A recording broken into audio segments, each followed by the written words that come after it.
অপবিশ্বাস দেখি মা দিবসেও শবনম বুবলিকে ইঙ্গিত করে কথা বলেন। মানে উনি যে লুকোচুরি শব্দটা ব্যবহার করেছেন বা বলেছেন, সত্যি করে বলুন তো চিত্রনায়িকা অপবিশ্বাস, আপনি লুকোচুরি কে করছে, আপনি নাকি শবনম বুবলি? এমন একটা দিনে মা দিবসেও আপনি আপনার কাছের মানুষকে ইঙ্গিত করে কথা বলছেন। আসলে চিত্রনায়িকা অপবিশ্বাস, আপনি ভালো করেই বুঝেন মা জিনিসটা কি, মা কাকে বলে, সেই জিনিসটা আপনি ভালো করেই উপলব্ধি করতে পারেন। আব্রাহাম খানের মতো আব্রাহাম খানের আরও 2-3টা ভাই বোন থাকতো যদি আপনি সেই জিনিসটা ভালোভাবে উপলব্ধি করতে পারতেন।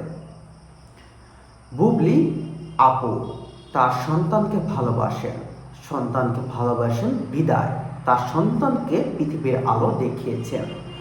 মাতৃত্ব কি জিনিস, মা ডাকের যে একটা মধুরতা একমাত্র মাই বোঝে।